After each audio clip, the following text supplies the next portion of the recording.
Hay una señal en el espacio, y desde más allá de las montañas, llegan las voces de los personajes que en Colombia y el mundo son noticia.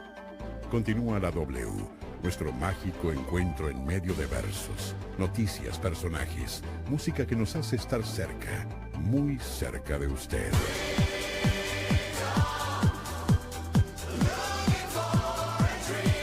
La W, primer informativo de la frecuencia modulada, primer lugar de sintonía. La W presenta Vicky Dávila. Con el Banco de Bogotá, el banco colombiano con mayor presencia internacional. Entendamos lo que pasa en Colombia y en el mundo. En la W, Boletín de Noticias.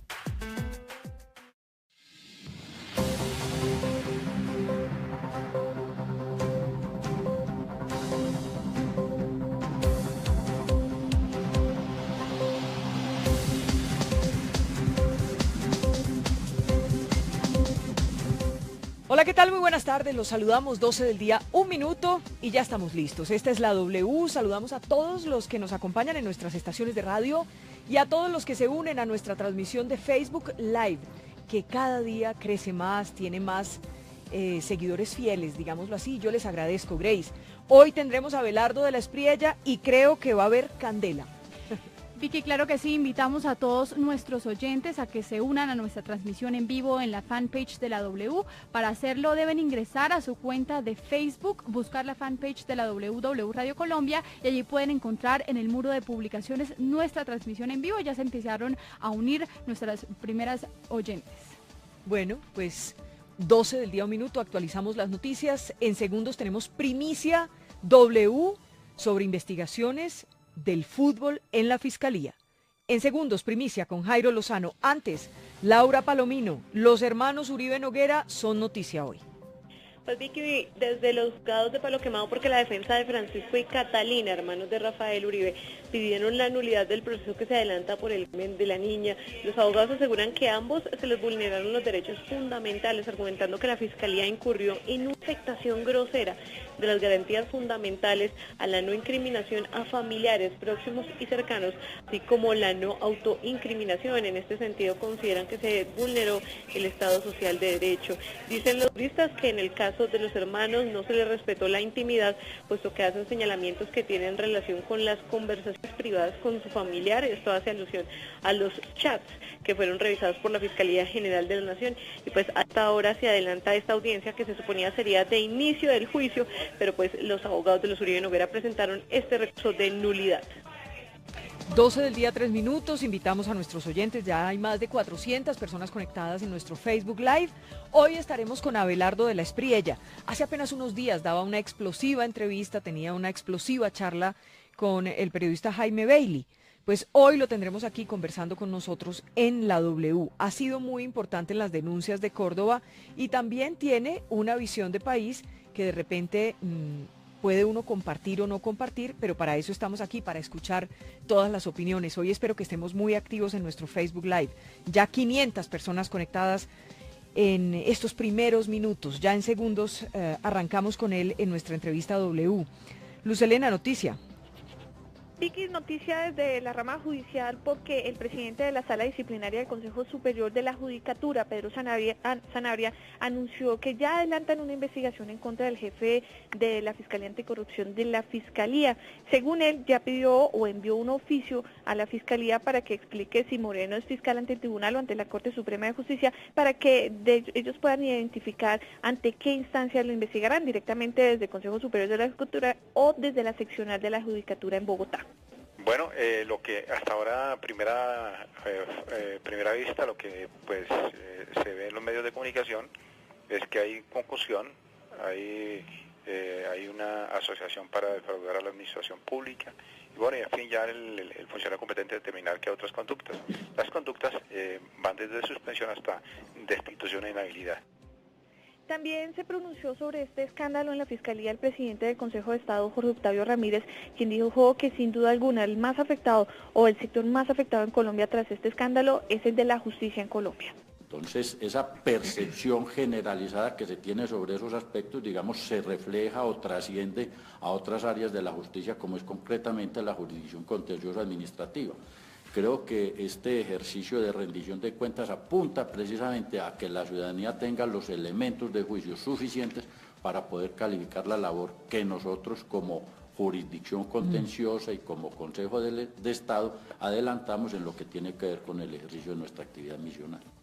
Ya 614 personas conectadas en nuestro Facebook Live. Hoy Abelardo de la Espriella. Aquí en la W estamos actualizando las noticias y ya tenemos primicias solo en segundos con Jairo Lozano sobre el fútbol. Oriana. Vicky, durante el evento Diálogos Territoriales en la Universidad Nacional, el general Alberto José Mejía, comandante del Ejército, celebró la dejación de armas por parte de las FARC y dijo que esto significa para los soldados del país menos fusiles produciendo daño. Agregó que en este momento junto a la ONU el Ejército está completamente entregado en una gran operación sofisticada para recuperar y destruir las caletas de las FARC antes del 1 de septiembre y agregó que esta operación es sin duda el último sello del proceso de paz. Allí ya estamos recogiendo miles de fusiles, toneladas de explosivos, toneladas de material inestable, granadas, tatucos, artillería no convencional que tanto pavor y tanto daño produjeron al pueblo colombiano. Y si esto no es una buena noticia para el país, realmente no entiendo qué otra noticia podría ser. 12 del día, 6 minutos. Bueno, hablemos, Lucas, de Juan Carlos Pinzón, exministro de Defensa del presidente Juan Manuel Santos, ex embajador en Washington. En su momento fue viceministro de Defensa del propio Juan Manuel Santos en el gobierno Uribe. Dijo hoy en Blue el presidente: los clásicos tenían razón cuando decían que la lucha por el poder saca a relucir lo peor de la condición humana. ¿Y esto por qué? Porque Pinzón había trinado diciendo que pues no había que creerle tanto a la guerrilla, ¿cierto? Palabras más, palabras menos, pero busquemos el trino, Jairo, mientras... Mire, Vicky, dijo en el día de la dejación de armas... El punto número 5. Lo que dijo fue: es un error celebrar la entrega de armas como si fuera la totalidad. Y pidió pues en este mismo trino que hubiera transparencia en ese proceso de dejación de armas. Ese fue el trino que molestó mucho al presidente de la República y pues ya venía habiendo ciertas tensiones por la posición del ex embajador Pinzón pues en relación con el proceso de paz. Por eso dijo hoy el presidente: los clásicos tenían razón cuando decían que la lucha por el poder saca a relucir lo peor de la condición humana. Óigame, Lucas, pero nosotros nos pusimos a mirar algunos archivos. Aquí encontramos nada más 2 pronunciamientos. ¿Realmente Pinzón está siendo incoherente o más bien está siendo más coherente que cualquiera? Mire cómo hablaba cuando era ministro de Defensa el doctor Juan Carlos Pinzón. Sin duda, el presidente Santos ha dado la orden clara y perentoria a perseguir cuando bandido haya. A esos criminales hay que perseguirlos. Una cosa es que con toda la claridad el presidente de la República abre el espacio para que esta gente entregue sus armas y se someta a la justicia y entre a la vida en normalidad. Y otra cosa es que estos criminales crean que pueden seguir asesinando, que pueden seguir secuestrando o que pueden seguir actuando en sus negocios criminales. A ellos hay que perseguirlos. Así hablaba del ELN y eso que decía cosas peores. Yo lo recuerdo en alguna oportunidad, Lucas, diciéndole sanguijuelas o ratas, una cosa así bastante fuerte, cuando a un militar con un explosivo le volaron las piernas y las colgaron en una malla. ¿Se acuerda que esto ocurrió por allá en norte de Santander? Bueno, así hablaba, por ejemplo, de las FARC. Es que los jefes de estos grupos armados son unos cobardes. Cobardes. Cobardes tienen que ser. Cobarde es alguien que para alcanzar sus objetivos ideológicos, sus objetivos económicos, utiliza a personas débiles, a personas vulnerables para alcanzar esos fines. Cobarde es aquel que huye, corre y manda de carne de cañón a unos niños, a unos jovencitos. Así hablaba Juan Carlos Pinzón cuando era ministro de Defensa. De hecho, de La Habana siempre le llegaban críticas, Lucas, porque decían que era el ministro de la guerra, que era un obstáculo para la paz. Y fíjese que se dio el cambio por Luis Carlos Villegas, con un lenguaje mucho más moderado con las FARC, mucho más abierto al proceso de paz, digámoslo así, con las FARC, a lo que se estaba negociando en La Habana, y pues no sé por qué por qué le pareció tan raro el trino al presidente Juan Manuel Santos. Pues Vicky, yo lo que creo es que Juan Carlos Pinzón era el candidato del presidente Juan Manuel Santos para la presidencia de la República en el partido de la U. Él siempre ha tenido una afinidad real con el doctor Pinzón, y recordemos que de hecho Juan Carlos Pinzón también tuvo una relación muy cordial con el uribismo. Fue uno de esos únicos eslabones del llamado santismo que fue cercano al expresidente Álvaro Uribe Vélez en muchísimos temas. Yo creo que en este momento se trata de un tema de pragmatismo político. El doctor Pinzón tiene aspiraciones de llegar a la Casa de Nariño, ya sea como presidente o como vicepresidente, y ve que lo mejor que puede hacer en este momento es desmarcarse del gobierno del presidente Juan Manuel Santos, que tiene una popularidad muy baja hoy por hoy. Ahora, así como se decía que Pinzón era su hombre de confianza, que incluso supuestamente el mismo Juan Manuel Santos en su momento le habría pedido a Uribe que lo reemplazara el doctor Pinzón y no otra persona. Recuerda usted que, si mal no estoy, fue cuando lo reemplazó, o sería Gabriel Silva, es que ya no recuerdo. Era muy Gabriel bien. Silva. Era Gabriel Silva. Pero lo cierto es que Juan Manuel Santos hoy está diciendo: la lucha por el poder saca a relucir lo peor de la condición humana con respecto a Juan Carlos Pinzón. ¿Será que le está pasando lo mismo que le pasó a Uribe con Santos? Pues hay gente que está diciendo que Juan Carlos Pinzón es el Juan Manuel Santos de Juan Manuel Santos. Puede ser, ¿no? Eso es lo que están diciendo. Bueno, Vicky, a propósito... Déjeme seguir con la actualización de noticias. Sí. ¿Será que hay un doble de Juan Manuel Santos? No creo. Pues vamos a ver, Vicky. Pero de hecho, y sobre este mismo tema, Vicky, sobre la pelea entre Juan Manuel Santos y Juan Carlos Pinzón, pues ya intervino el presidente del Senado, Mauricio Liscano, quien recordemos también es codirector del partido de la U. ¿Qué dijo? Pues pidió una cumbre Santos-Pinzón para limar asperezas y pues preparar al partido de cara a la elección del 2018, que llegue unido y no quede roto por esta pelea. Esto fue lo que dijo. Para nadie es un secreto que el presidente Santos es el líder natural del partido y el doctor Pinzón es la esperanza del partido. Y obviamente pues estas discordancias pues nos generan mucha preocupación y el que pierde es el partido. Por eso le he pedido al doctor Pinzón que busque un acercamiento con el presidente Santos para que limen asperezas. 12 del día, 12 minutos, Lucas, gracias. Muy movido el panorama político. Ya hay 1000 personas conectadas en nuestro Facebook Live. Ya enseguida vamos con Abelardo de la Espriella, que ya está con nosotros aquí en el estudio. Vamos un momento, conectamos a esta hora con Italia, con Roma, a propósito de todo el escándalo del cardenal Pell. Óigame, Néstor, ¿cómo están las cosas? Vimos que estaba diciendo que él era absolutamente inocente. ¿Qué dice la Iglesia Católica? ¿Qué dicen en el Vaticano? Pues Vicky y oyentes, muy buenas tardes. Aquí en Italia ya son en Roma son las 7 de la noche, 12 minutos. Y bueno, pues lo que ha pasado es que queda claro que el Papa Francisco tiene ante todo transparencia en lo que está sucediendo. Es la primera vez que un cardenal con ese grado de príncipe de la Iglesia va a ir ante la justicia civil a responder. En otros casos lo que se presentaba era una protección, pero cuando la justicia australiana ha hecho el pedido del cardenal Pell por acusaciones de abuso sexual y de pedofilia, lo que se ha hecho es que el Papa Francisco le ha dicho: a usted yo le creo si usted me dice que no hizo nada, pero no es a mí el que me tiene que convencer. Usted tiene unas acusaciones en la justicia australiana y ante ellos es que tiene que ir. Entonces yo le concedo una licencia, vaya, ponga la cara ante los jueces australianos. Si usted es inocente, pues aquí está su cargo y aquí está su puesto. Y si usted es culpable, pues pasa al Estado laical y que le carga todo el peso de la ley. Y eso es lo que ha hecho el Papa Francisco, demostrando tolerancia cero frente al tema de la pedofilia.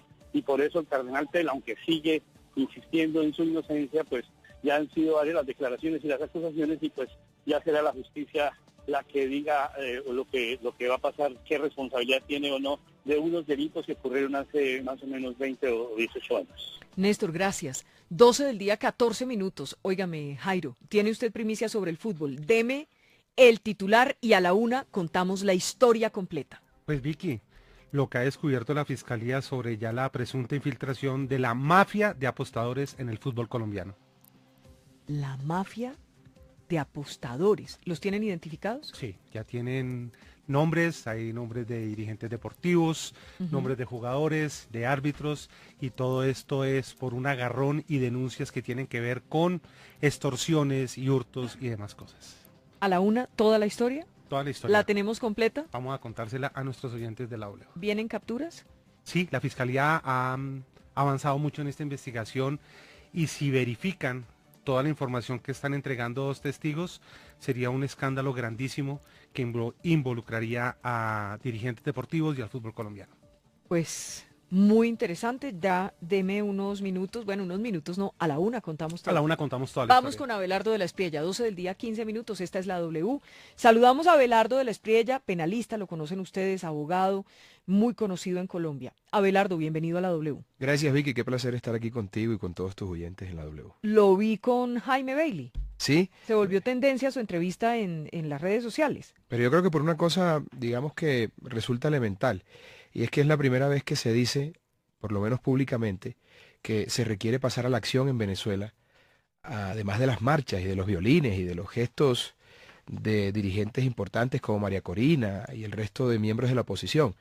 Hay que pasar a la acción y la propia Constitución venezolana, creada por el chavismo, autoriza a cualquier ciudadano a que se levante en armas cuando se cierne una tiranía sobre el gobierno, de tal manera que yo no dije nada distinto a lo que está contemplado en la Constitución y me reitero en eso. Los venezolanos deben pasar de la bulla a la acción, y la acción no es otra distinta que las armas para sacar del poder a ese bandido, delincuente, narcotraficante y sátrapa que es el señor Nicolás Maduro. Mire, yo de ninguna manera estoy de acuerdo con el régimen de Maduro, ni más faltaba, imagínese usted, pero no es muy fácil desde Miami o desde donde uno esté decir álcense en armas cuando estar en armas, la guerra es tan dura, muere tanta gente, tantas mujeres pierden a sus hijos, tantas mujeres pierden a sus maridos. Bueno, y lo estamos viendo en las marchas, que cada día prácticamente se está muriendo en medio de la protesta alguno de los protestantes, de quienes están protestando a manos de la Guardia en Venezuela. Entonces, no es fácil llamar al levantamiento de las armas cuando uno no va a ser el que se va a levantar en armas. No, yo simplemente estoy haciendo un llamado al pueblo venezolano que parece lógico y coherente, amparado en una norma constitucional. Pero al margen de eso, Vicky, me parece que es que no hay otra solución. No estamos frente a un tirano cualquiera, estamos frente a un genocida. Ya casi vamos por 100 muertos en Venezuela. Y yo tengo especial cariño por Venezuela, porque como lo explicaba en la entrevista con Jaime Bailey, el verdadero pueblo hermano del pueblo venezolano es el Caribe colombiano. Nosotros los caribes colombianos tenemos mucho de nuestra idiosincrasia está fundamentada en la cultura popular venezolana y tenemos gran cariño por ese país. No se puede hacer otra cosa distinta que combatir la tiranía con las armas. Es más, lo dije y lo reitero. Lo vi hablando de portaaviones de Estados Unidos. O sea, sí, usted no solo habló de alzarse en armas, sino de una intervención. Es de Estados Unidos en Venezuela. ¿Es bueno hablar de una intervención, Abelardo? Pero claro, por supuesto, porque en Venezuela está ocurriendo un genocidio que tiene que ser detenido. La comunidad internacional no puede posar de censor sin tomar medidas adecuadas para contener la masacre que ha gestado Maduro, el señor Diosdado Cabello y el cartel de los Soles que está enquistado por cuenta del narcotráfico en el Palacio de Miraflores. Eso no se puede quedar así. Y yo estoy seguro que a esos bandidos les parquean allí, en el Golfo de Maracaibo, 2 portaaviones y entregan el gobierno enseguida, porque son una bola de cobardes que matan niños, mujeres, ancianos indefensos. Ustedes lo han visto en las transmisiones que vienen desde Venezuela vía redes sociales. Es absolutamente increíble lo que está ocurriendo y la comunidad internacional debe intervenir, pero además de eso porque sería una jugada a 3 bandas para el presidente Trump, y es que él gana internamente en su país, se fortalece internacionalmente y por supuesto eso implicaría una serie de gabelas en cuanto a negociación, por ejemplo, de petróleo para los Estados Unidos con un nuevo gobierno democrático. Que el presidente Trump se haría ahí, sí, como dicen, la pelea de llevar esos portaaviones allá y declarar una guerra abierta a Venezuela? Yo no lo descarto. ¿Cree que los políticos lo van a dejar allá en su país? Yo no lo descarto y no es una guerra, no va a pasar nada. Simplemente hay que parquear los portaaviones. Estoy seguro que ese régimen de cobardes, de narcotraficantes y de sátrapas que está enquistado en el Palacio de Miraflores va a entregar el poder tan pronto vea allí parqueados esos portaaviones, como pasó con Noriega, también lo traje a colación en la entrevista con Jaime Bailey. Panamá. Noriega blandía un machete y amenazaba cuando los gringos se metan aquí, los vamos a recibir a bala, y lo sacaron de la Anunciatura Apostólica como una niña llorando debajo de un escritorio. Entonces, esos bravucones... Un niño llorando debajo de un escritorio. O una no sea tan niña. Machista, O una niña, hola. no, machista no soy. Tengo una hija y vivo feliz y adoro a las mujeres. Pero y soy la súper imagen de que feminista. la niña es la que va y llora debajo del escritorio tampoco. Bueno, una niña chiquita, entonces corrijo, para no Un entrar niño. aquí en temas polémicos. Digamos, un niño pequeño como usted. o un hombre grande cobarde, por ejemplo, que Ajá. también los hombres grandes cobardes Llorar no lloran. es cobardía, Abelardo. Bueno, en ese caso de ¿Usted Noriega llora sí. o no llora? Sabes que no poco. llora? No. Nada. Pero ha No. llorado. No, es que dicen que los penalistas no tenemos corazón, entonces no entiendo de dónde puede... ¿No llora? ¿Por qué no llora? No, sabes que sí puedo ser muy sensible, por ejemplo, con la música, con el arte, con ese tipo de cosas, con mis hijos, pero tanto como llegar a las lágrimas, no. No. No. ¿Pero porque usted se cohíbe de llorar o porque no le salen? ¿Será que no porque, tiene? No, porque... Si no tiene corazón, de pronto no tiene lágrimas. No, sí tengo corazón y sí tengo lágrimas. Sí tengo corazón y tengo lágrimas. Lo que ocurre es que no soy muy sentimental, si eso es lo que vamos, no soy muy sentimental. Ujú. Mire, Abelardo, volviendo al tema de Venezuela, que entre otras cosas les decimos hoy a nuestros oyentes, por aquí han pasado todas las corrientes y por eso me gusta, porque hoy lo estamos oyendo a ustedes, una forma de ver el mundo, de ver las cosas, de ver los problemas. Aquí hemos tenido a Gloria Gaitán, otra forma completamente opuesta de ver el mundo y demás. Me gusta que nuestros oyentes y toda la gente que se conecta en nuestro Facebook Live, ya más de 1.562 personas a esta hora conectadas, pues tengan la oportunidad de ver todo un universo. Mire, Abelardo, usted decía, bueno, hay que llamar como al levantamiento armado en Venezuela, Estados Unidos tiene que intervenir, pero eso no es un poco, si uno, digamos, no estamos en la situación de Venezuela, pero somos sus vecinos y de alguna forma hacemos parte de toda esta comunidad latinoamericana. ¿No será que si de pronto pedir que intervengan un país vecino es como decir, aquí también un día pueden venir? ¿Por qué va a tener Estados Unidos Pero que intervenir? vamos a ponernos de acuerdo en algo primero, Vicky. Sí. Hay dictadores de dictadores. El señor Maduro hace parte de ese pequeño círculo en el mundo que hoy ejerce el poder a contrapelo de los tratados internacionales, incluso de la propia legislación interna y cometiendo crímenes de lesa humanidad. ¿Estamos de acuerdo? Todo eso es verdad. Estamos de acuerdo en eso. Sí, Perfecto. Igual que en Siria, por ejemplo. Igual que en Siria. En Siria hay otro bárbaro, otro sádico sanguinario que es el señor Bashar al-Assad. Ese es otro sádico que yo espero que pronto pague todo lo que ha hecho. Y en ese tipo de circunstancias extremas, la intervención debe ser de igual calado, porque no podemos pretender, bajo vías, digamos, de diálogo, tratar de conversar con unos bandidos que están amarrados al poder, atropellando al pueblo. Es necesario actuar. Y las armas no solamente se utilizan para la violencia, las armas también libertan a los pueblos oprimidos. Y cuando hay un sátrapa en el gobierno, que además es un ilegítimo, que además es un antidemocrático, que ha perseguido a la oposición, que ha utilizado la justicia para encarcelar a sus detractores de manera sistemática desde que el chavismo se enquistó en el poder, urge una intervención. Y esa intervención con un grupo de bandidos no puede ser a punta de violín, de diálogo. Esa intervención debe ser armada y hay que sacarles por la vía armada. Llámese por intervención de los Estados Unidos o por la resistencia interna en Venezuela, pero el pueblo está llamado a eso. Y voy a repetir una frase en la que me sostengo. Un pueblo que asesina a un tirano no es asesino, es patriota. Pero usted está Y diciendo eso es lo que hay que buscar. tienen que asesinar a Maduro. Estoy diciendo que lo tienen que sacar. No, Y pero si- usted está mencionando la frase literal. A ver, estoy diciendo que lo tienen que sacar. Si en todo ese problema el señor cae por las balas, pues eso es otro asunto. Pero lo que hay que hacer es sacarlo a como dé lugar, porque está acabando con Incluso Venezuela. matándolo, Está por lo acabando que le con estoy Venezuela. escuchando. Perdóname, él ha matado a muchachos indefensos, a estudiantes, a ancianos. Todo el mundo tiene lo que se merece al final del día. Y no veamos eso como un asunto malo. Simplemente que a los delincuentes hay que combatirlos con la fuerza de la ley, como cuando un grupo de bandidos es abatido por la policía. Nadie dice que los policías son asesinos o que el ejército es asesino cuando mató al bandido de Raúl Reyes. Era un bandido y merecía morir bajo esa misma ley que tanto aplicó y con la que a tanta gente persiguió. Pero este pueblo que usted habla de resistencia civil, si no tienen con qué comer, no tienen con qué vestir, no tienen medicamentos, ¿de dónde van a sacar las armas? ¿Cómo se van a salir a las calles a defender violentamente con las armas, como usted dice, si no las tienen? Esa es una pregunta importante. Es lo que tiene que revisar la comunidad internacional. No sería la primera vez en un conflicto de orden civil, como el que está ocurriendo en Venezuela, que la comunidad internacional le provea las armas a la disidencia. Colombia, por ejemplo. Ha ocurrido. Colombia podría cerrar las fronteras, por ejemplo, en un momento dado, si se apuestan allí los norteamericanos en el Golfo de Maracaibo.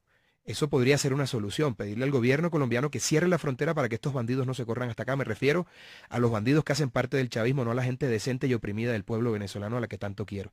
Entonces, esa misma técnica, esa misma fórmula se ha utilizado por Estados Unidos, por la comunidad internacional y por fuerzas aliadas internacionales en otros conflictos, como el que está viviéndose en Siria, por ejemplo. En Siria, la resistencia siria ha sido armada por países extranjeros y están peleando contra un régimen opresor que asesina niños y que lanza gases. Entonces, la pregunta mía es esta: ¿cómo podemos tener consideración con esa clase de monstruos? Con esos monstruos no hay que tener consideración. A esos salvajes hay que aniquilarlos, aplastarlos y sacarlos del poder a como dé lugar, para que se erija allí un gobierno democrático, un gobierno republicano, un gobierno que respete el Estado de Derecho. Abelardo, digamos que aparte del tema, Venezuela tiene mucho que ver en todo esto y han criticado mucho a los países de la región por de alguna manera haber sido cómplices en todo lo que ha venido ocurriendo en Venezuela. Específicamente el comportamiento del gobierno de Colombia, ¿usted lo ha visto así con el régimen de Maduro, entonces el régimen de Chávez? ¿Lo ha visto cómplice? Pero por supuesto, el gobierno colombiano, me refiero al gobierno del presidente Juan Manuel Santos, ha sido complaciente con la tiranía venezolana. Ya por supuesto les sacaron el case porque han visto que la tiranía está en el ocaso. Pero no sería porque ya firmaron la paz y ya no lo Además porque lo utilizaron, por supuesto, pero además ya utilizaron a Maduro. Y Maduro ya se dio cuenta de que lo utilizaron. Pero por supuesto que el país ha sido complaciente con el régimen venezolano, porque es que no se puede admitir la tiranía bajo ninguna causa. Como ha sido complaciente este país y muchos otros con la tiranía cubana. Y como el Papa Francisco ha sido complaciente, por ejemplo, con la tiranía cubana. Fue a Cuba y se reunió con los opresores de 60 años de un pueblo que pasa hambre y no se sentó con las madres de los presos y las esposas de los presos políticos. Entonces, hay una subversión de valores en la que los tiranos son los que dictan cátedra de moral, cuando a lo que está obligado un gobernante es a respetar las reglas democráticas. Y un pueblo que está oprimido tiene el derecho natural, incluso en algunos casos constitucional como Venezuela, en levantarse, incluso por las armas, contra esos opresores. ¿Y cómo ve a Colombia? Yo a Colombia lo veo mal, por supuesto. ¿Por qué mal? El país está mal. ¿Por qué está mal, Abelardo? Perdóname, en el primer trimestre de este año... Ya tenemos 1.750 personas conectadas en nuestro Facebook Live, Abelardo, y veo muchos corazones y muchos deditos así, mire, fíjese usted. Bueno, pero quiero aclarar una cosa. Pero quiero aclarar una cosa que siempre hago esta claridad. Yo no estoy haciendo campaña para nada, ni tengo aspiraciones políticas de nada, ni me verán aspirando a nada. ¿Escribe usted en el Heraldo? Por supuesto, yo soy un tipo que opina y soy beligerante y me preocupa mi país, me preocupa la democracia, me preocupa el legado para nuestros hijos que estamos cosechando. No, eso no es lo que me haciendo preocupa. campaña para nada. En absoluto, yo no tengo interés en nada político, para que quede claro y ahí queda grabado. Porque la gente dice, no, está diciendo eso porque tiene algún interés político. Lo que pasa es que es difícil creer en un país con tantos intereses que una persona opine desinteresadamente sobre una preocupación que es válida. Y es que al igual que cualquier colombiano tengo derecho a hablar. Y tengo una manera de pensar. Y tengo además derecho a exponerla. Hasta donde sea hay todavía libertad de expresión en Colombia. Y tengo derecho a decir que el país va mal. Porque eso le iba a preguntar, ¿por qué va mal? Porque en el primer trimestre decrecimos 2 puntos en el Producto Interno Bruto. Porque la economía está desacelerada. Porque hay fuga de capitales, porque la inversión ha bajado, porque se han ido no sé cuántos cientos de empresas del país en los últimos 6 meses. Pero además porque no hay seguridad jurídica. Y pasan cosas como que el director anticorrupción termina siendo el más corrupto y pedido en extradición por los Estados Unidos. Es decir, este es un país absolutamente sórdido y delirante, que además está mal en lo estructural, en lo económico, en lo humano, en lo social, porque no hemos resuelto el gran problema de Colombia. El problema de Colombia es la corrupción, que es el nido y que es el caldo de cultivo para todas las formas de violencia. Y hasta que no ataquemos eso, hasta que no tengamos controlado eso, siempre va a haber cualquier peludo con ganas de armarse y enarborar cualquier bandera contra el sistema. Y eso es lo que hay que atacar. En el caso de Moreno, si no se hubiera metido de Estados Unidos, probablemente no se hubiera sabido nada. Yo no sé. Todo el mundo sabía, parece. Yo no sé porque entiendo que había una investigación interna de la Fiscalía y en eso quiero ser muy claro y quiero hacer un reconocimiento público al fiscal general Néstor Humberto Martínez. El doctor Martínez ha hecho en 1 año y medio lo que otras administraciones nunca hicieron. Y es desenquistar el cáncer de la corrupción que existe al interior de esa institución. Van Hay 48 mucha, capturados hay mucha entre gente buena. funcionarios Y no me cabe la menor de duda la de que el doctor institución. Martínez fue asaltado en su buena fe al nombrar a un tipo como Gustavo Moreno. Ujú. Un tipo que, por supuesto, terminó como debe terminar la gente como él. Usted dice Colombia va mal, la economía va mal, la justicia está en problemas, la corrupción se ha apoderado de todo esto, pero el gobierno dice, mire, vamos bien, vamos por buen camino, las FARC acaban de desarmarse, acaban de entregar 7.000 armas, acaban de desarmarse, en fin, ¿el gobierno está equivocado? Hombre, ¿O hay mucho pesimista? No es pesimismo, es realidad. Ujú. Lo que ocurre es que la élite bogotana cree que el país termina en la zona T. Ujú. Y este es un país de regiones, hay que ir a las regiones para ver lo que está pasando. Me llamaron esta mañana unos amigos de la Mojana Sucreña, que básicamente son las tierras más bellas que tiene Colombia. A mi juicio es la despensa agrícola del país. Eso está ubicado en el departamento de Sucre. Son unas tierras absolutamente preciosas, invadidas por las BACRIM, pidiéndole dinero de extorsión a todos los pobladores, desde los más ricos hasta los más pobres. El país está tomado por la inseguridad y por las bandas criminales. Pero el gobierno no entiende eso y ha sido el gran problema del gobierno de Juan Manuel Santos, que nunca han podido leer la realidad. El gobierno Y dice no que saben lo no que hay está pasando. paramilitares, Abelardo. Es Los BACRIM son los neoparamilitares, los nuevos que paramilitares. paramilitares como franquicia paramilitar ya no hay, pero se supone que se desmovilizaron. Pero muchos de esos... Regresaron Por a la favor, delincuencia. la como hay Bacril muchos... es una mezcla de narcotráfico, guerrilla, De lo peor, de lo peor, paramilitares. no, se unieron lo peor Esa con lo es peor. la síntesis de la podredumbre de la criminalidad. Como va a ocurrir con las disidencias de la FARC, que mañana se van a llamar MRL o MPK o qué sé yo. El problema no es desmovilizar a la gente, el problema es optar esos territorios que tenían las bandas del ELN o de las FARC o criminales o de los paramilitares con presencia del Estado, y eso no se ha hecho, ni ahora ni antes se ha hecho. Entonces el país está mal, las regiones están mal, la inseguridad está disparada. En Barranquilla no puedes salir a la calle, Vicky, porque te atracan en los restaurantes. Entran tipos encañonándote a quitarte el reloj. Pero le Gravísimo pregunto, lo que está pasando. ¿Qué siente usted por el proceso de paz con las FARC? Digamos, en todo este engranaje que repito, seguramente a muchos les parecerá pesimista, a otros realista, es cierto. ¿Qué opina usted de todo el proceso de paz con las FARC y del momento en el que estamos? Unos tipos que nunca pensamos que iban a firmar, que nunca pensamos que entregaran ni una sola arma, pues han entregado 7.000. ¿Usted le cree a la ONU? No, obvio que ¿No le cree a la ONU? No le creo a la ONU. ¿Por qué no le cree a la ONU? Ya te explico por qué no le creo a la ONU. Lo que quiero señalar es lo siguiente, si me permites. Sí. Yo no le veo problema que los guerrilleros participen en política. Es más, creo que ir al Congreso de Colombia debería ser considerada una pena alternativa. Eso es un nido de locos eso es un desorden descomunal, eso es un antro, el Congreso de la República para empezar. No le veo problema con que les dejen montar un partido político y hasta les den una plata para ese partido político. Aquí lo grave es que se les ha entregado la arquitectura institucional de unos cimientos supremamente fundamentales de la República para que ellos lo modifiquen, como por ejemplo la justicia especial y la ley de tierras que desconoce al final del día la propiedad privada. Eso es supremamente grave. Entiendo además que la guerrilla no perdió la guerra como para que se pudran en la cárcel, pero tampoco derrotaron al Estado como para que el Estado se pliegue a todas sus solicitudes. Me parece que el proceso ha sido desmedido en detrimento de lo que le conviene a la institucionalidad. Debió ser un proceso más equilibrado. Yo no estoy en contra de la política, que hagan política. Ese no es el problema. El problema es que van a administrar justicia para exculparse ellos y para perseguir a todo aquel que haya pensado diferente. Y al final del día, con la ley de tierras, van a desconocer la propiedad privada. Y eso es supremamente grave para el país. Y pretender que el diablo entre a tu casa y no haga destrozos es de tontos, es de estúpidos. Estamos hablando de bandidos de 50 años.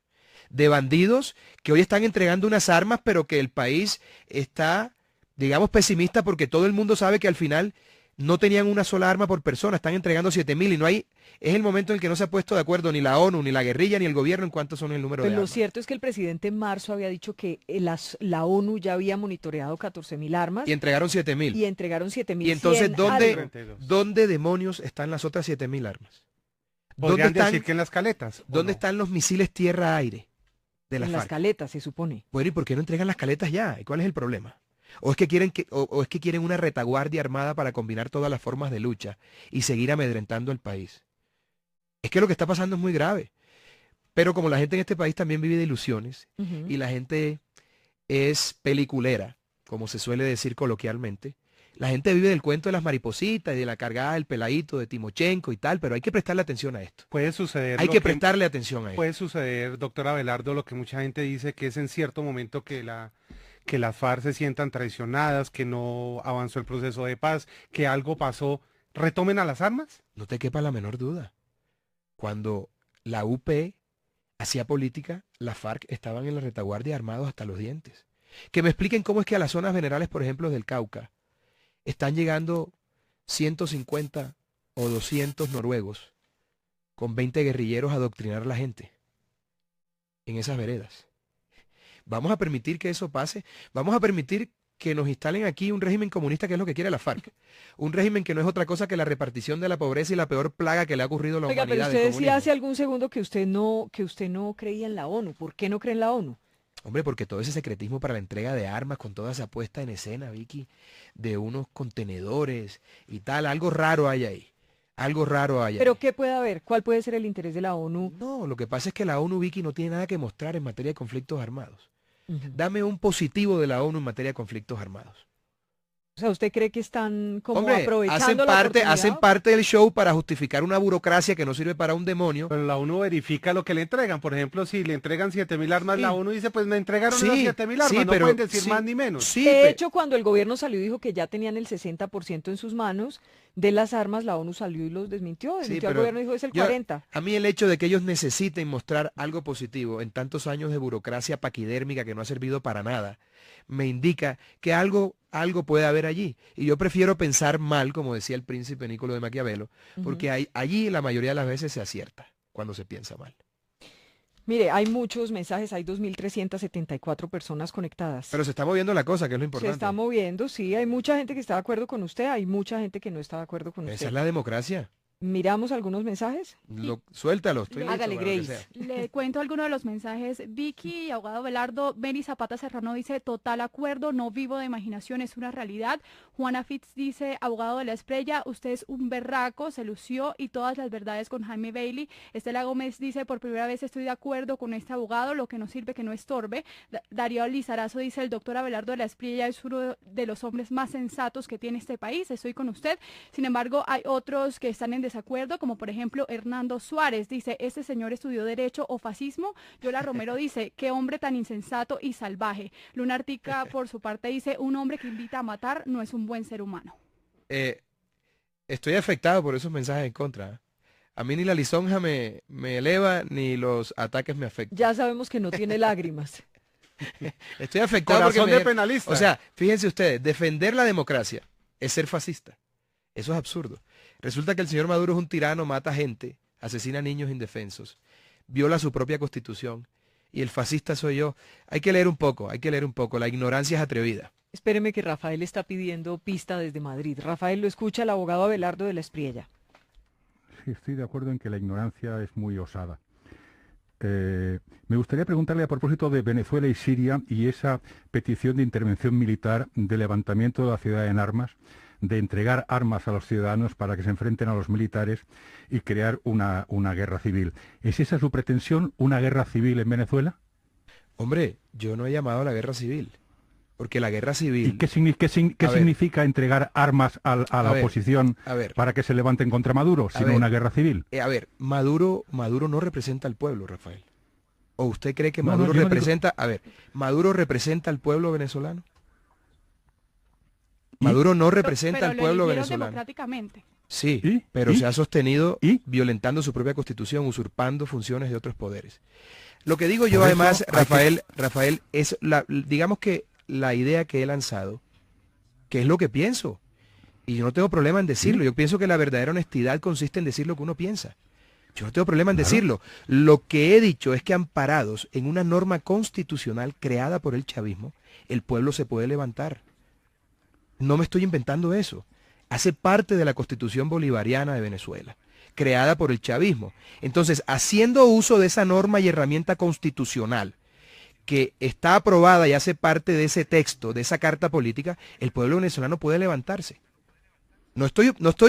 Escúchenme, no estoy promoviendo nada ilegal. Eso está fundamentado en la Constitución venezolana. ¿Que no lo tiene la colombiana? No lo tiene. Y aquí no tenemos ese problema, hay que reconocerlo. Aquí no estamos bajo una tiranía, ni estamos bajo un régimen autócrata, ni más faltaba. Yo no voy a decir eso aquí. Tampoco están en España en esa circunstancia. Afortunadamente. En cualquier caso, lo que usted ha dicho es armar al pueblo para que se levante en armas contra Maduro. Y eso no es otra cosa que una guerra civil. Llámelo usted como quiera. Diga usted que la Constitución está previsto de la misma forma que la Constitución prevé, seguramente, no me la he leído, que el gobierno se puede encarcelar a toda la oposición porque eso va en contra de determinados aspectos de la Constitución. No es una cuestión de legalismo en este caso. Y en segundo lugar, con el tema de Siria. Usted pone el ejemplo de Siria como un elemento de intervención, pero usted se ha olvidado de Rusia. Usted se ha olvidado de que allí está Rusia, que lo estaría también en el caso de Venezuela. Sí, la compleja situación geopolítica hace que estas historias de levantamientos militares, intervenciones militares extranjeras, hayan quedado, digamos, más que nada en el pasado. Me sorprende que un hombre como usted hable de esa manera a propósito de una intervención armada en un país independiente. Y me sorprende que un hombre tan culto como usted y conocedor de los conflictos internacionales crea que la situación de Siria no es distinta por el tema religioso. Son dos cosas completamente diferentes. Yo me refiero a que hay intervención, armada. Hay intervención armada en Siria. Pero en Siria el problema es mucho más profundo porque hay un problema también de orden religioso y de orden económico entre dos potencias del mundo. Entonces, lo que quiero decir con esto es que en Venezuela, es que el problema de Siria es aún más grave que el de Venezuela. No, afortunadamente Venezuela no está en la misma situación. Por supuesto, en eso coincidimos. Pero son ciertamente dos conflictos diferentes. Pero no me diga usted que, aun cuando quiera parecerlo como un legalismo, y lo es porque está contemplado por la Constitución, el pueblo soberano no se puede levantar contra una tiranía. Y van a esperar a que la tiranía se vaya y abandone Tiraflores por cuenta del toque de violines y de marchas incesantes trancando las calles de Caracas y demás ciudades importantes de Venezuela. Eso no va a ocurrir, porque con los bandidos no se negocia de esa forma. Y en eso Estados Unidos es muy claro, fíjese usted. Estados Unidos tiene una política que ha sido inveterada a lo largo de todos estos años, y es que no dialogan con terroristas. El señor Maduro es un terrorista, es un genocida que ha cometido crímenes de lesa humanidad. ¿Vamos a tener contemplación con esa gente? ¿Nos vamos a arrodillar y nos vamos a plegar ante la tiranía? No sé usted, yo me levantaría si estuviera en Venezuela. Estoy convencido de que usted pediría armas para salir a la calle. Se ha olvidado también del asunto de Siria. No olvide usted que la mayoría de muertos en Siria son musulmanes. No es un conflicto solamente religioso y de grandes potencias. Le dije que era un conflicto que tiene varias aristas. Y créame que conozco el tema de Siria porque una de mis abuelas era siria. Y conozco bien el tema de Siria y por mis sangres también corre sangre fenicia. De tal manera que conozco bien el tema, créame. Y oiga, ¿y sobre Corea no tiene nada que decir ya que estamos con las dictaduras? No, a menos que la señora directora piense que debemos hablar sobre ese tema. Óigame, porque está usted... señor Rafael. No, lo que no puede ser y además es imposible. Lo mismo digo. ¿Están peleando? No, estamos discutiendo. Eso hace parte de la dialéctica, del ejercicio.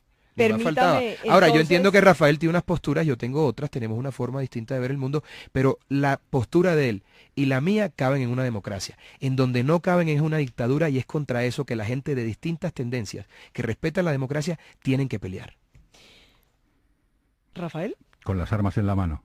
De ser necesario, si la República lo amerita, por la salud de la República, habrá que tomar las armas. Créame. Cuando la sangre corra por las calles, en el caso de que ocurra lo que dice usted, volveremos a hablar. Pero por supuesto que volveremos a hablar. Y créame, que no hay peor tragedia para un pueblo que un gobierno tirano. El resto de tragedias puede sobrellevarse, pero la que padece el pueblo venezolano hoy es innombrable. Ni usted ni yo estamos rebuscando en la basura de los restaurantes para comer, para alimentar a nuestros hijos. Eso es lamentable, sobre todo quienes conocimos la buena época de Venezuela, esa bonanza de Venezuela, porque sigue siendo un país rico. Hoy está en la ruina y la gente, las muchachitas prostituyéndose, la gente buscando comida en la basura, porque no hay comida. Eso no lo podemos permitir, eso no es decente, eso no es moralmente aceptable y tenemos que combatir eso con todas las herramientas que tengamos para hacerlo. 12 del día, 44 minutos. Estábamos hablando de Colombia, ya habíamos pasado por el tema Venezuela, regresan ustedes al tema Venezuela, pero déjeme preguntarle por qué dijo en la entrevista de Jaime Bailey, y lo voy a decir literalmente, que el gobierno Santos es el más nefasto de la historia de Colombia. Quiero hacer una claridad, no voy a comparar aquí al gobierno del presidente Santos con Venezuela para que no haya lugar a equívocos. Debo aceptar que el gobierno Santos ha respetado las reglas democráticas. Eso es innegable. Luego no hay punto de comparación. No estamos en una tiranía en Colombia. Estamos en una democracia, con muchos defectos, pero estamos en una democracia. Pero evidentemente el país venía por una senda distinta a la que hoy está viviendo o está transitando. Lo puse en un ejemplo también en el programa de Jaime Bailey, y Vicky, si me permites, lo vuelvo a traer a colación. El avión iba a 45.000 pies, sin turbulencia, piloto automático, perfecto, listo para el aterrizaje. Y el presidente Santos se monta, baja el avión a 10.000 metros, se mete una tormenta y el avión está a punto de caerse. La economía está afectada, la inseguridad disparada, la inversión se está fugando, la fuga de capital es impresionante. La inseguridad jurídica también ha crecido. Y no se trata de pesimismo, se trata de la realidad. Y te digo cómo lo veo, Vicky. Tengo muchos clientes que son empresarios. A toda esa gente se le ha disminuido sus ventas en un 40%. En otras palabras, a los únicos que nos va bien en medio de un país convulsionado es a los abogados penalistas, porque todo el mundo está enredado. Lo cual a mí no me agrada en lo más mínimo, porque yo quiero que le vaya bien a mi país. No quiero que este país se convierta en un desastre. Que además es más posible que en Venezuela, porque Venezuela no tiene una tradición tan violenta como la que tenemos nosotros. Si nosotros dejamos aquí que la izquierda se empodere, pero sobre todo que la izquierda radical representada por la FARC y sus amigos se empoderen, lo que vamos a tener a la vuelta de unos años es un ejemplo parecido al de Venezuela y Cuba. Eso no es exagerado decirlo. Porque ellos quieren imponer un régimen económico y social que ha fracasado en el mundo y que básicamente consiste en repartir la pobreza, mientras la élite... ¿Podrían llegar al poder las FARC si tienen una popularidad tan baja? Perdóname, ¿cuánto dinero tienen escondido? En la campaña del 2018 van a tener candidatos, o candidatos, varios. ¿Tú qué crees, que las campañas en las regiones de Colombia se hace con ideas? ¿O que las campañas en las regiones de Colombia la gente se preocupa por... la macroeconomía? Una viejita en Tierra Alta, Córdoba, que no tiene una letrina para hacer sus necesidades, no está pensando en la macroeconomía. Un pobre muchacho que no tiene posibilidad de estudiar en Zarzal, en el Valle del Cauca, en tu departamento, ¿tú crees que está pendiente de esos asuntos? Esa pobre gente termina vendiendo su conciencia, como la venden en todas las elecciones. Pero no podría alguien para comprar, escúchame, que este también es y no los discurso juzgo, de miedo. Y no los juzgo, es para comprar en el mercado, no es miedo, la plata de la FARC está encaletada. No, pero entonces ustedes aquí, ustedes sacaron esa noticia. No, sí, pero por todo lo que dicen, no hay muchos que podrían estar pensando, si lo escuchamos detenidamente, esto no es un discurso del miedo hacia dónde podríamos ir. Bueno, eso lo podría pensar la gente, pero piensen en cuáles son mis motivaciones. Yo no soy candidato a nada, ni represento a ningún partido. Soy un ciudadano más que tengo el derecho a opinar. Si yo fuera aquí Armando Benedetti o Roy Barreras, que están haciendo cálculos políticos en cada cosa que dicen, acepto eso. Pero yo ni represento a un partido, ni hago parte de un partido, ni estoy aspirando a nada. Entonces no tengo derecho a hablar como ciudadano colombiano. No puedo expresar mis preocupaciones por un país que también es el mío y que es el de mis hijos y de la gente que quiero. No, yo tengo derecho a eso. Tengo derecho a manifestar eso y no quiero sembrarle miedo a nadie. Simplemente quiero que la gente vea las cosas en perspectiva y con los pies en la tierra. Porque es que es muy fácil vender ilusiones. Me dicen, dice que no es candidato, pero lo va a hacer con seguridad. Están locos. Eso lo dice la gente que no me conoce. Todo el que me conoce de verdad sabe que a mí la política no me gusta, que no sirvo para eso. Abelardo, quienes lo descalifican de repente, quienes le dicen que está zafado de lengua, que sus comentarios son irresponsables, que está Que soy paramilitar, me han dicho también. Incluso aquí en el Facebook, de repente alguno ha escrito por ahí, porque de verdad estoy sorprendida que siendo un discurso tan extremo como el que usted está planteando, se lo dije desde el principio. Ay, y no quiero ser tampoco pastor evangélico, ¿eh? Hay mucha gente que claro. Aquí está de acuerdo con usted, y yo puedo no estar de acuerdo con todo lo que usted está diciendo, pero alguno decía, mire, es que la W entonces al servicio de la extrema derecha. Mire, aquí ha pasado todo el mundo, desde los guerrilleros de las FARC, que también lo insultan a uno cuando uno trae un guerrillero de las FARC del secretariado. Aquí estuvo Jesús Santrich y también nos insultaron, digamos, aquí no estamos promoviendo ninguna corriente. Si te están insultando de todos lados significa que estás haciendo un buen trabajo. Aquí estamos presentando una visión del mundo, es la suya. Sí, pero además la mía es desprevenida en el entendido que no tengo ninguna aspiración y no la voy a tener y eso lo pueden grabar. Y está el país tan polarizado que entonces usted viene y hay unos que insultan, pero viene Jesús Santrich y hay en la otra parte del país insulta. Claro. ¿Qué pasa con esa polarización? Bueno, es que la polarización, yo no entiendo por qué nos preocupamos tanto por la polarización. La polarización hace parte de la democracia. ¿No es mala? ¿No es muy dañina? Es que el fundamento de la democracia es el disenso. Imagínense todos nosotros 50 millones de colombianos como unos tontos en hilera, como unas ovejas rumbo al matadero sin decir nada, o como los caballos cocheros que llevan tapados los ojos. Qué bueno que haya disenso y de uno y otro lado. Yo soy muy respetuoso de la gente que tiene ideología de izquierda. ¿Qué tal que todo el mundo pensara igual? Obviamente no seríamos una democracia. Si quieren que todo el mundo piense igual, bueno, váyanse a Cuba o váyanse a Corea del Norte, que la trajo aquí a colación Rafael Manzano, en donde la gente se debe vestir igual, el corte de cabello está determinado con unas pautas. Eso es una tiranía. Todo lo contrario, el disenso es fundamental para la democracia y es absolutamente necesario para las instituciones y para sostener los baluartes de la República. Eso es fundamental en toda democracia. Así que celebremos que el país tenga opiniones divergentes. Celebremos que el país piense de forma distinta, porque eso es lo que consolida una democracia de verdad. ¿Hay algo bueno en el país? ¿Está pasando algo bueno? Pero por supuesto que hay cosas buenas en el país. Claro que hay cosas buenas en el país. A mí me parece, por ejemplo, que el tema de infraestructura en el país avanzó muchísimo. Ya estamos terminando. Y eso hay que reconocerlo. Abelardo, el 2018. Me preocupan las FARC embilletadas, apoyando candidatos y comprando conciencias. Pero ¿qué candidato va a aceptar no sé. el apoyo de las FARC? ¿O cree usted que va a ser soterrado? Ahí tú crees que van a decirle a un candidato, vamos a hablar en el programa de Vicky Dávila y le vamos a decir que te vamos a entregar 100 millones de dólares. Obvio que todo eso va a ser subrepticio, Vicky, eso nada va a ser público. Las FARC, como son unos empresarios ahora poderosos con partido político, tienen platita en efectivo, no hay trazabilidad bancaria, no se sabe de dónde sale el billete, pueden financiar al candidato que sea. Y a la pobre gente que está en las regiones y que no tiene que comer, le toca vender el voto, hermano. Porque no hay de otra. ¿Cómo alimenta a sus hijos? Y allí es donde está el peligro con la FARC. Y allí es donde el país está con una venda en los ojos que no ha querido entender y que no ha querido quitarse. Y no importa, vivamos de las ilusiones. Las ilusiones son terribles. Son terribles cuando terminan en episodios como el que acabo de describir. Y yo vislumbro un episodio así para Colombia si esto no da un giro en el año 2018 en las elecciones. Y la consigna debe ser muy clara.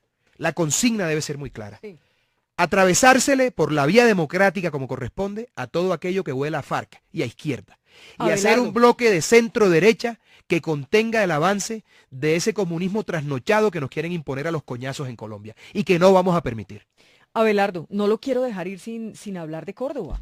Usted hizo unas denuncias muy importantes sobre en su momento el gobernador León. Hace tiempo. Hace mucho tiempo. Aquí lo escuchamos con Julio Sánchez Cristo. Usted sabe mucho de eso. Digamos que en ese momento como que todo fue una denuncia, pero todo ha ido saliendo. El primero en denunciar a ese delincuente fui yo. Con nombre propio. En el año 2014. Hace 3 años y algo.